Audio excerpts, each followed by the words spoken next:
Meu nome é Helena Grande Marzano e eu tô aqui para falar um pouquinho da relação que existe de amizade entre os Almeida Melo Freire e os Grande.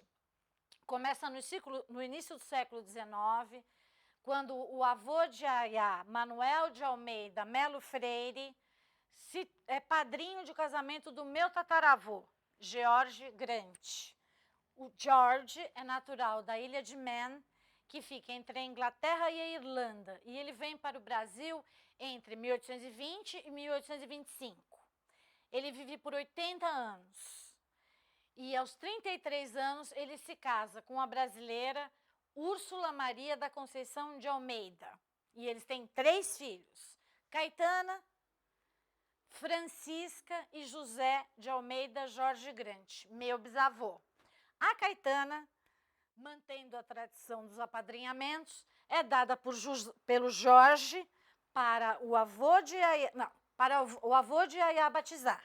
Então, o avô de Yaya é padrinho de Caetana Grande, que foi casada com um português, Oliveira, que faleceu e Caetana foi casada com um português, Oliveira, e ficou viúva sem filhos.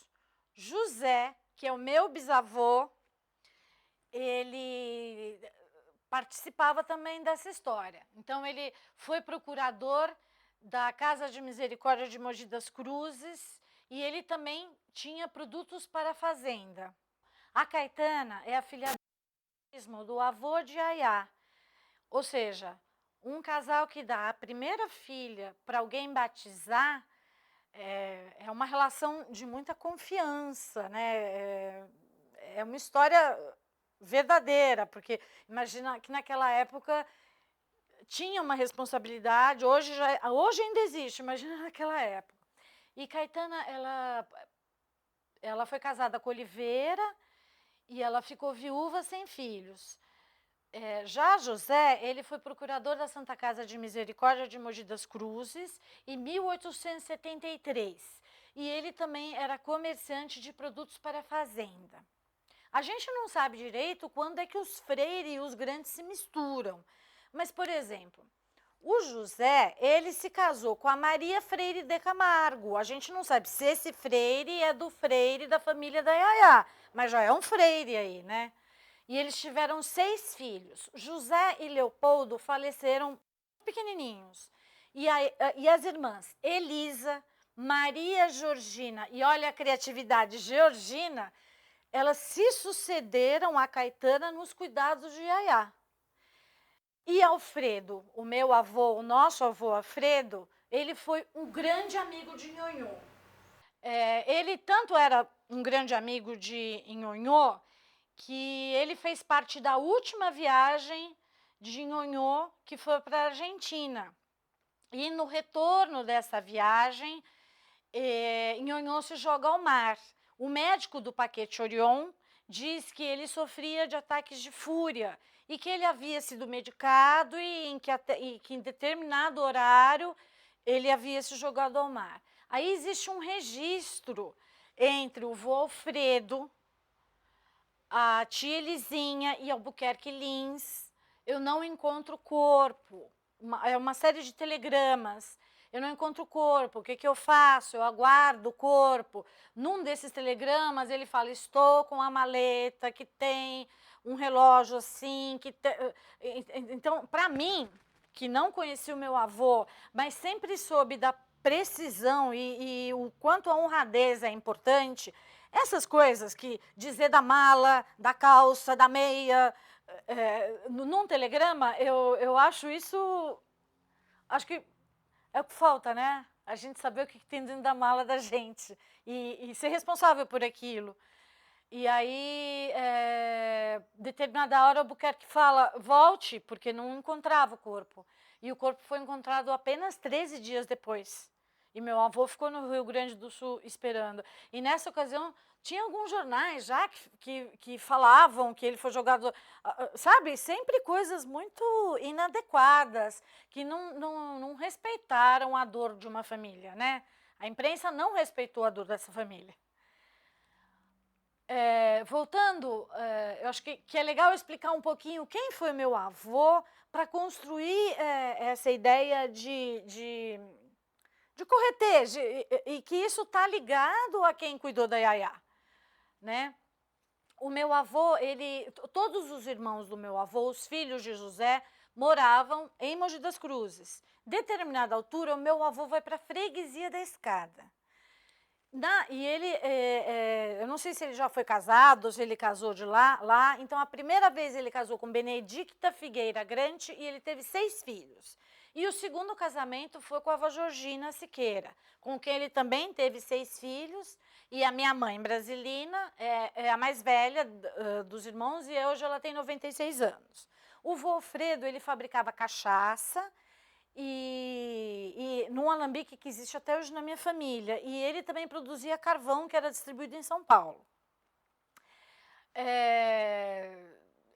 Quando ele faleceu, moravam na casa mais ou menos umas 11 crianças. Porque da mesma forma que as irmãs foram se sucedendo no cuidado da Yaya, e uma acompanhando a outra bem coladamente, era assim que se vivia em família. Então, por exemplo, a minha avó Georgina, a irmã dela, deixou 5 filhos. Esses filhos imediatamente foram abraçados pela família da minha avó e do meu avô. Então, quando meu avô morreu, essas 5 crianças que ora moravam com o meu bisavô paterno, ora almoçavam lá, todos faziam parte dessa grande família, né? E determinada altura, a minha avó era muito mais jovem que o meu avô. E meu avô fez um carnaval para ela. Fantasiou todos os filhos. Acho que minha mãe era de marinheira. Marinheira? Marinheira? Você? Você foi do quê? Piolim. Minha mãe foi de Piolim.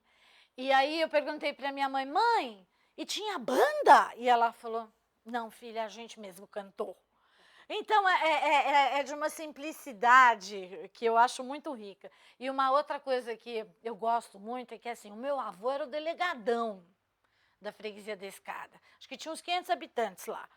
E respondia a Mogi das Cruzes. E ele emprestou o terreiro do sítio para fazer um aniversário de um empregado dele. E os secretas, que eram os policiais da época, foram pedir o alvará de funcionamento. Cadê o alvará de funcionamento? E o empregado falou assim, o Alfredo me emprestou o terreiro. Isso aqui é uma festa de família, não é um bar. E o secreto falou assim, eu não vim aqui falar com o porco, eu vim aqui falar com o dono do chiqueiro. O meu avô, olha a envergadura dele, prendeu os policiais, os secretas. O que era a prisão? Um portão de madeira,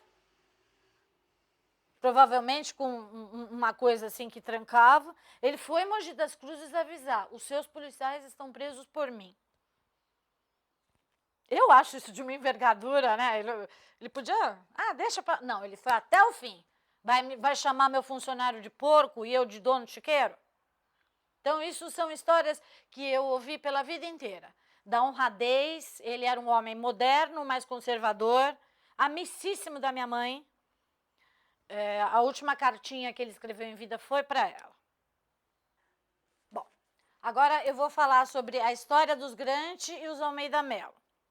Começa mais ou menos em 1835, quando o avô paterno de Yaya, Manuel de Almeida Melo Freire, se torna padrinho de casamento do nosso tataravô, George Grant e Úrsula. Mais tarde, o Manuel é convidado para batizar a primeira filha do casal, Caetana de Almeida Grande. E em 1887, Caetana é escolhida para batizar Yaya. E Yaya também é madrinha de batismo de Elisinha, filha de Maria Georgina. E a vida segue. Em 1899, Caetana deixa sua fazenda em Suzano para cuidar dos pais de Yaya e de Nhonhô, que faleceram com 2 dias de diferença, um sem saber que o outro estava doente. Yaya fica órfã, se não me engano, interna no Colégio Notre-Dame de Sion, e ela escreve uma cartinha para sua madrinha, pedindo para que ela fique morando em São Paulo, com ela e o irmão. E eu acho que, um parênteses, né? Por que só tem coisa da Yaya? Não tem uma carta que o irmão dela escrevia? Nada. Então, ela era a que levava o barco, ela era a dona do pedaço, né? Então, ela pede para Caetana ficar. Albuquerque Lins, que era o tutor deles, faz um documento autorizando a permanência de Caetana na capital e também a vinda de quem morava com ela na fazenda, que eram as suas sobrinhas solteiras, irmãs do meu avô, a Elisa e a Georgina Grant. Então, Albuquerque Lins permite que elas venham para cá. Seguir a vida, né? A Yaya gostava muito de fotografar, ela tinha um apreço muito grande pelo colégio, não só porque naquela época as crianças, a maioria vivia internada, colégio interno, né? E a Yaya não era diferente. Então, ela criou um lastro com o colégio muito grande. E algumas correspondências da Yaya mostram para mim uma pessoa alegre, bem-humorada, religiosa, bondosa. Ela fez um livrinho, gente, assim. Primeira semana, bem. Segunda semana, muito bem. Terceira, otimismo, porque não perdi nenhuma nota, nem de aplicação, nem de regulamento e soube todas as lições. E fico muito contente que seja sempre assim. Para alegrar minha querida madrinha, é o que mais gosto de fazer. Aí, nota. 2 pagininhas. Honra, honra, honra, honra, honra, honra. Ela vai repetindo honra, honra, honra. Isso para mim é de um carinho sem tamanho. Em Acaetana, ela viveu com o Yaya e com Yaya e Nhonhô por 22 anos. E ela presenciou a partida do irmão de Yaya, o último parente do núcleo familiar direto. Eu não sei muito sobre ele, mas sei que ele foi grande amigo do meu avô. Há telegramas sobre seu falecimento entre os dias 21 de julho e 3 de agosto de 1905. São entre vô Alfredo, sua irmã Elisa e Albuquerque Lins, orientando que vô Alfredo cuide do sepultamento caso o corpo fosse encontrado. Isso só aconteceu 13 dias depois do seu desaparecimento. E, segundo um dos telegramas, ele foi sepultado num cemitério escravo no Rio Grande. Provavelmente o corpo já devia estar, né? Porque assim, tudo isso que eu estou falando, eu não sou uma especialista da Yaya. Eu sou uma pessoa da família Grant que recebeu das pessoas que cuidaram de Yaya a correspondência entre as irmãs, Elisa, Maria Georgina e Georgina, alguma coisa sobre a Yaya. Então, eu estou dizendo isso pautado no que eu tenho. Então, 2 anos depois que Nhonhô falece, a Yaya já escreve uma cartinha onde, no meu ponto de vista, ela mostra que ela tem uma disposição muito grande para fazer graça das coisas do cotidiano. Então, em 19 de julho de 1907, ela conta para Caetana que estão no Hotel Bragança. E aí a minha tia, Yaya conta que a minha tia, Elisa, disse: o frango que me deram não era frango, porém um galo velho. Já não será como de casa. Então, ela presta atenção nas coisinhas bobas da vida.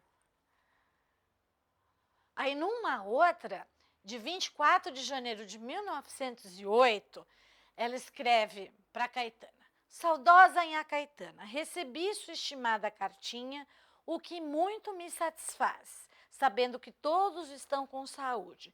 Aqui todos estão bons. Os terríveis mosquitos me perseguem, uns famintos. Esta noite quase acabaram com minha mão. E ela muito vos quer, de sua filhada que vos estima. É isso. E pelo que pelas coisas que eu li, quando a Yaya vai para a Europa em 1914, e ela não pode voltar para o Brasil por causa da guerra, numa cartinha de 7 de setembro de 1914, a minha tia-avó Elisa, irmã do meu avô Alfredo, a mais velha do José, ela escreve para Georgina, sua irmã mais nova, contando que, embora estejam bem, e que não haja perigo em Geneve, porque parece que a Suíça é neutra, Yaya diz ter receio de viajar com as coisas do modo que estão, e todos dizem que as viagens estão muito difíceis e demoradas.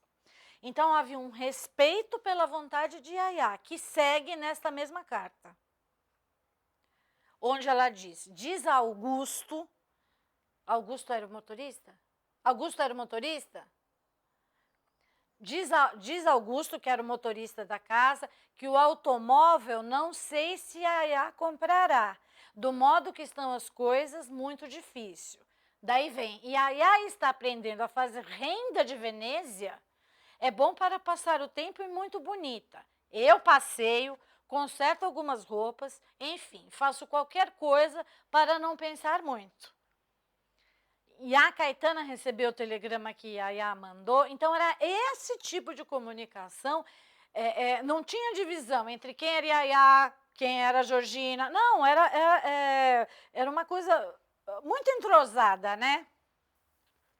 4 anos mais tarde, quer dizer, ela não voltou da Europa e já ficou doente, ela teve aí um respiro. 1º de março de 1918, eles estão em Águas, eu não sei se é Águas de Lindóia. Águas de Lindóia? Águas de Lindóia. Elise escreve para a irmã Georgina. Passei uns dias sem escrever por estar muito atarefada com paramento. Paramento não é aquela coisa que faz para a igreja? Deve ser a roupa do padre. Imagine você que levei 10 dias fazendo, com os passeios de manhã. Quando começava a cozer, às vezes era meio-dia, foi preciso fazer cara feia para acabar. Felizmente terminei ontem. Aí vem, diga Oscar, que lave sempre as cachorrinhas para Yaya achar tudo limpinho, porque agora, qualquer hora, estaremos aí. Não sei o dia, porque Yaya ainda não marcou. Então, é ela que capitaneava. Quando Caetana falece, em 1921, Elisa Grant, a irmã do vô Alfredo, que era grande amiga de Yaya, fica com Yaya até falecer em 1944. Então, as minhas tias-avós, a nossa tia-avó, porque a família Grant é enorme, são 7 gerações de brasileiros, tá? Minhas tias-avós iam envelhecendo e uma ia sucedendo a outra nos cuidados da casa e de Yaya, e nos cuidados da própria velhice delas, né? Porque elas faleceram com uma grande idade, então elas não podiam comandar sozinho, então era uma roda, era uma troca de bastão. Elas iam envelhecendo e uma irmã ia sucedendo as outras nos cuidados e na casa de Yaya. As irmãs se protegiam, queriam ficar perto uma da outra. Tia Georgina, por exemplo, tratou de alugar uma casa na rua Major Diogo para ficar perto das irmãs e da sobrinha Elisa, Elisinha, filha de Maria Georgina, que também era afilhada, batismo e xodó de Yaya. Tem um documento escrito em 1961 que Elisinha conta por que ela foi morar com Yaya. Com 2 anos e meio de idade, residindo com os meus pais na fazenda, fui por eles entregue a Yaya e a minha tia Elisa Grant, a fim de ser submetida nesta capital a uma operação nos rins, ofendidos em consequência de uma queda. Em virtude da afeição que tinham por mim, não mais retornei para a companhia de meus pais. Quando atingi a idade escolar, fui às expensas de Yaya para o colégio Notre-Dame de Sion, onde ela também foi educada. Quando Yaya adoece, o colégio completa os estudos da tia Elisinha, que chega a ser professora de educação na escola. Momento esse interrompido em função da demanda de Yaya, que foi aumentando. As irmãs grandes continuam se sucedendo nos cuidados de Yaya. Então, entre 44 e 59, a avó Nenê, apelidada também de Mariquinha, que era Maria Georgina Grande, irmã do vô Alfredo, é quem fica à frente da casa, com o apoio da sua filha Elisinha e de sua irmã Georgina. Os nomes se repetem muito. E a tia Elisinha, muito espertinha, para complicar ainda mais, chama a Elisa, que era a tia dela, de mãezinha. Ela não era filha da Elisa, ela era filha da Georgina e do Brasílio Melo Freire. E todas têm o mesmo nome. Aí ela escreve: sempre procurou-se que a pessoa responsável, e todas foram de idade avançada, tivessem a companhia de outra da família. Os empregados, cada um cuidando de suas obrigações, eu trabalhando fora parte do dia, sendo necessário que a pessoa responsável permanecesse continuamente nas imediações dos aposentos da doente, para atendê-la e zelar por ela. A solidão era qualquer coisa a se considerar, envolvia e tomava conta de tudo.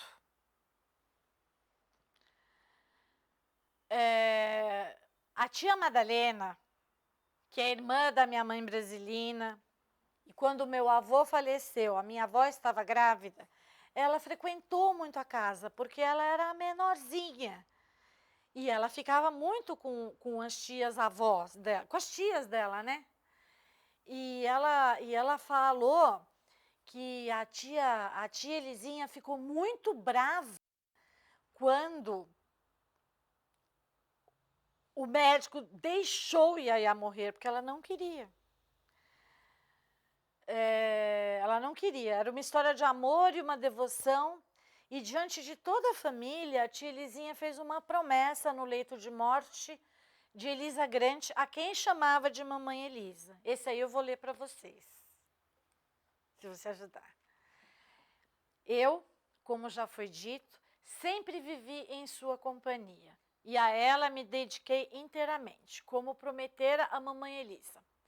Ao Supremo Criador agradeço as graças que me concedeu levar a termo de missão que me foi confiada. Foi espinhosa, é certo, exigiu todas as renúncias, privou a minha mocidade de distrações que lhe seriam próprias. Não foi tempo perdido, entretanto, fui feliz em poder proporcionar à minha querida madrinha todo o conforto que só mesmo o amor poderia proporcionar. É isso. Acho que é uma história de amor e acho que a Yaya merece todas as homenagens do mundo. Pelo bem que ela fez para todas as pessoas que a cercavam, e ninguém merece ficar doente tanto tempo, né? Ninguém merece. Não mereceria hoje, não merecia naquela época, onde o tratamento dado era outro diagnóstico. E eu tenho certeza que todos os meus parentes levaram muito amor para ela. Olha,